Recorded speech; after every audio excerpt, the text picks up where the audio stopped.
অবশেষে 50% মহার্ঘ ভাতা এবং পে স্কেল কার্যকর। অর্থ উপদেষ্টা ডক্টর সালেউদ্দিন আহমেদ। আজকের এই নিউজটি প্রকাশিত হয়েছে প্রথম আলোতে। তাই আজকে যারা সরকারি চাকরিজীবী আছেন তাদের জন্য আজকের এই ভিডিওটি খুবই গুরুত্বপূর্ণ। এজন্য ভিডিওটি ফুলফিল দেখতে থাকুন। অনেক অপেক্ষার পর অবশেষে সুখবর পেল সরকারি চাকরিজীবীরা। সরকার ঘোষণা দিয়েছে এখন থেকে 50% মহার্ঘ ভাতা কার্যকর হচ্ছে। অর্থ উপদেষ্টা নিজেই এই কথা জানিয়েছেন। একই সঙ্গে তিনি জানিয়েছেন নতুন বেতন কাঠামো বা পে স্কেল তৈরির কাজও শুরু হয়ে গেছে। এই দুটি সিদ্ধান্তে অনেকেই স্বস্তির নিঃশ্বাস ফেলছেন, কারণ দীর্ঘদিন ধরেই মানুষ এই দাবি করে আসছিল। বর্তমানে বাজারে নিত্যপণ্যের দাম যেভাবে বেড়েছে তাতে পুরনো বেতনে চলা অনেকের জন্যই কঠিন হয়ে পড়েছিল।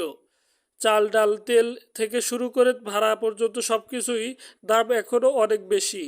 ফলে একটা সময় এসে অনেক কর্মীরই মাসে খরচ টানতে কষ্ট হচ্ছিল।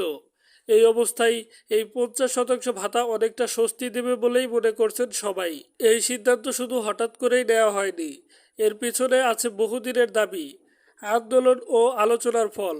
সরকার এখন বুঝতে পেরেছে পুরনো কাঠামোতে আর চলা সম্ভব না। তাই এবার তারা শুধু মহার্ঘ ভাতা নয়, নতুনভাবে পুরো বেতনের কাঠামো তৈরি করার কাজও শুরু করেছে। এজন্য বিশেষজ্ঞদের নিয়ে একটি কমিটি গঠন করা হয়েছে। তারা দেশের বর্তমান অবস্থা, বাজারের দাম ও অন্যান্য বিষয় বিবেচনায় নিয়ে নতুন পে স্কেল তৈরি করবে। বিশেষজ্ঞরা বলেন এই সিদ্ধান্ত শুধু সরকারি চাকরিজীবীরা উপকৃত হবেন না, বরং বেসরকারি খাতেও চাপ পড়বে বেতন বাড়ানোর। এতে দেশের সামগ্রিক অর্থনীতির উপর একটা ইতিবাচক প্রভাব পড়বে, আর কর্মীদের কাজের আগ্রহ বাড়বে। কারণ সবাই জানে পরিশ্রম করলে তার সঠিক মূল্য পাওয়া যায়। অনেকে হয়তো ভুলে গেছেন, কিন্তু সর্বশেষ জাতীয় পে স্কেল এসেছিল 2015 সালে। তখন থেকে এখন পর্যন্ত অনেক কিছুই বদলে গেছে। বাজারের দাম তো প্রায় দ্বিগুণ হয়ে গেছে, কিন্তু বেতন ছিল আগের মতোই। এবার অন্তত একটা বড় পদক্ষেপ দেখা গেল, যা অনেকের জীবনে পরিবর্তন আনতে পারে।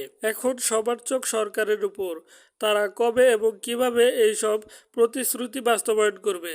তো আজকের ভিডিওটি এ পর্যন্তই ছিল। ভিডিওটি ভালো লাগলে অবশ্যই কমেন্ট বক্সে মতামত জানিয়ে যাবেন, আর চ্যানেলটি সাবস্ক্রাইব করবেন। ভালো থাকবেন, সুস্থ থাকবেন।